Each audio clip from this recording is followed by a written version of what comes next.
o Apocalipse de João, ele pode ser considerado como um sonho. Na verdade, é isso que o livro é. É uma visão sobre um mundo redimido e transformado e compartilhada para encorajar aqueles que estavam sendo perseguidos. Então a gente tem, por exemplo, essa imagem clássica de João recebendo a mensagem do anjo, que por sua vez recebeu de Cristo, que por sua vez recebeu de Deus. E João acaba escrevendo. A gente tem a imagem do livro aqui embaixo. Existem tantas outras imagens clássicas também que apontam para a mesma situação. O escritor bíblico recebendo a mensagem de um anjo, praticamente ditando a mensagem e ele escrevendo.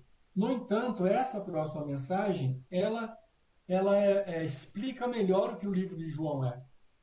A gente está vendo aqui João, esse aqui é um ícone ortodoxo em homenagem a Daniel. O evangelista não, o escritor, o João, está deitado, dormindo, sonhando. E aqui ele tem a imagem já do capítulo 1, de Cristo com as chaves dos céus, da terra, do inferno, e os 7 castiçais de ouro e os anjos ao redor adorando. Então, mas essa imagem do sonho, ela melhor se adequa à nossa leitura de João.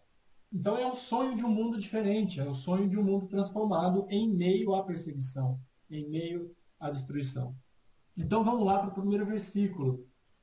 Quem pode ler o primeiro versículo para a gente, por favor? Revelação de Jesus Cristo que Deus lhe deu para mostrar aos seus servos as coisas que em breve devem acontecer e que ele, enviando por intermédio de seu anjo, notificou ao seu servo João. Tem alguma tradução que tem algum item diferente ou que não bate muito com o que foi lido? Neste livro estão escritas as coisas que Jesus Cristo revelou. Deus lhe deu esta visão para mostrar aos seus servos o que precisa acontecer logo. Cristo enviou o seu anjo para que, por meio dele, o seu servo João soubesse dessas coisas. Então, a primeira coisa que a gente vê aqui é que essa frase, revelação de Jesus Cristo, ou o primeiro versículo todo, ele serve como um título e uma descrição do conteúdo do livro. Do mesmo modo como a gente lê lá em Marcos, capítulo 1, ele diz assim, princípio das boas novas de Jesus Cristo. Ele começa a narrar. Segue um padrão da literatura antiga, que geralmente eles não têm títulos, mas o título e o conteúdo é resumido no primeiro versículo. Então, assim, Deus mesmo é a fonte da revelação, que é mediado pelo testemunho de Jesus. Isso é interessante a gente ver, porque quando ele diz assim, ele dá essa ideia de que esse sonho vem de Deus. Tudo isso que a gente vai ver daqui para frente, ele vem do próprio Deus. Então ele não é uma alucinação de uma pessoa que faz parte de um grupo perseguido. O próprio Deus deu esse sonho, deu essa visão para essa pessoa para resistir em meio à tribulação. E a segunda coisa é que essa revelação ela está ligada ao ministério de Jesus. Então ela não é uma coisa desconexa do que a gente tem nos evangelhos, por exemplo.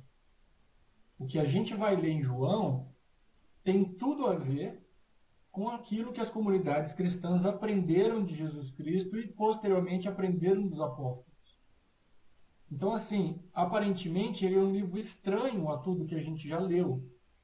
Mas na verdade não. O João está dizendo desde o começo que ele faz parte dessa tradição do testemunho de Jesus, que foi narrado de diversas formas. Através do Evangelho, através de canções que os primeiros cristãos elaboraram, enfim, através de outros escritos. As cartas que Paulo escreveu, que Pedro escreveu e que outros escritores também elaboraram. Então, assim, por mais que a gente tenha em conta o Apocalipse como essa literatura estranha ao corpo, ao resto do corpo do Novo Testamento, a gente tem que lê-lo como parte desse corpo. muito embora ele seja diferente. Duas coisas aqui ainda nesse versículo. Ele diz assim, aos servos.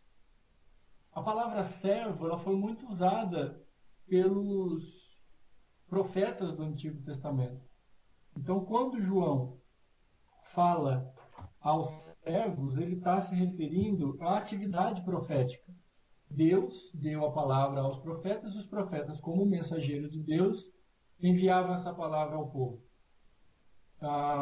E muitas vezes os profetas, no início dos livros proféticos, a gente vai ler que eles mesmos se autodenominam servos.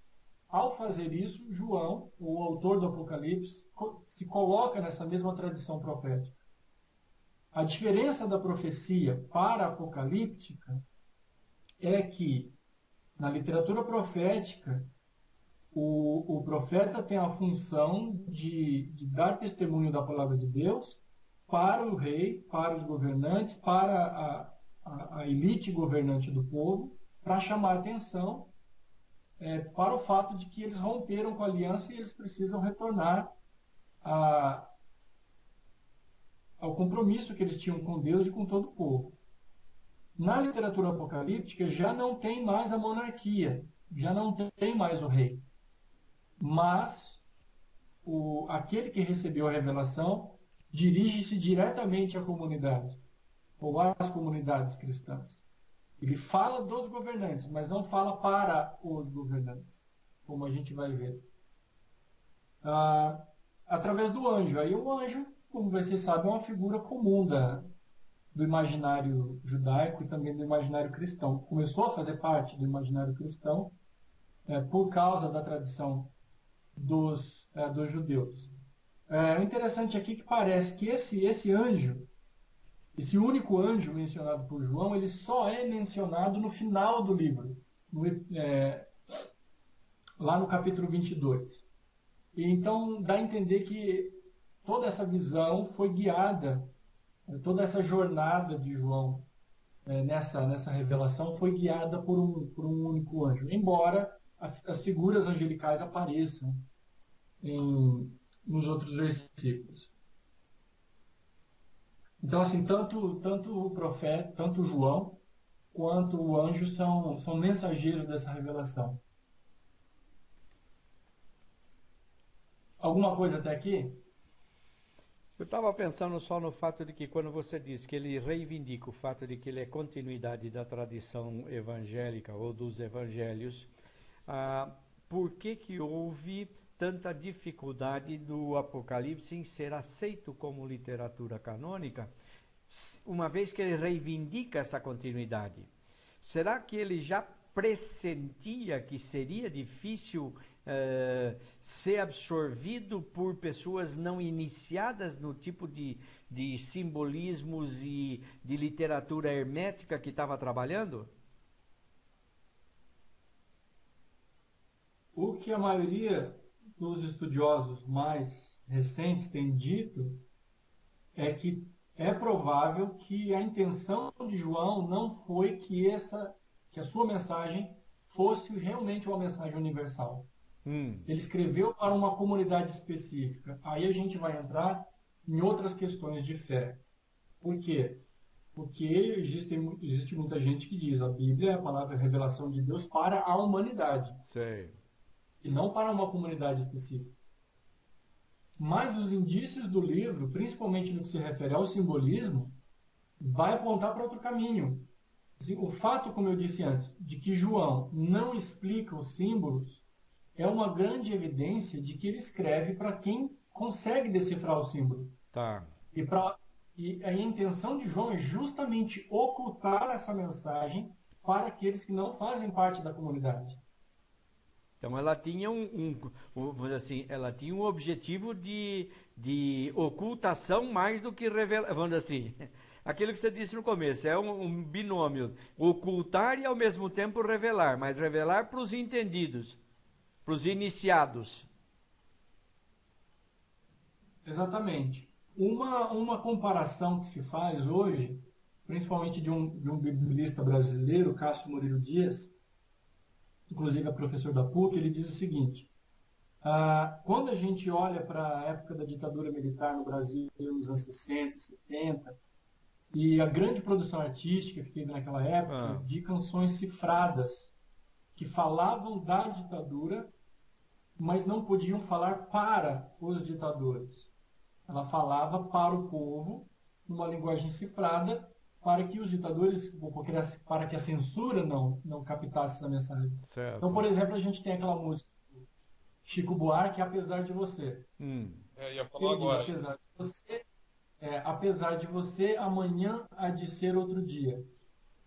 E ele fala na música que é você que inventa o pecado, você que inventou o silêncio, que impõe o silêncio. Amanhã vai ser outro dia. Amanhã vai ser diferente. Você vai cair. E quando ele fala de você, aparentemente parece que é uma música sobre uma frustração amorosa. E o Chico Buarque, na verdade, a intenção dele era falar da ditadura. Aí tem várias outras músicas, né? O ícone é o próprio Cálice. Ele fala, afasta de mim esse cálice. E aí ele faz um trocadilho com cálice, de calar-se, com o copo, né? O cálice, em que Jesus diz para Deus, afasta de mim esse sofrimento. Então, assim, essa comparação que se faz, que a intenção do Apocalipse era, sim, revelar uma mensagem, mas para uma comunidade específica. Não era universal. Por isso que eu disse no começo, uma das características é falar de uma situação universal, mas com vistas ao local.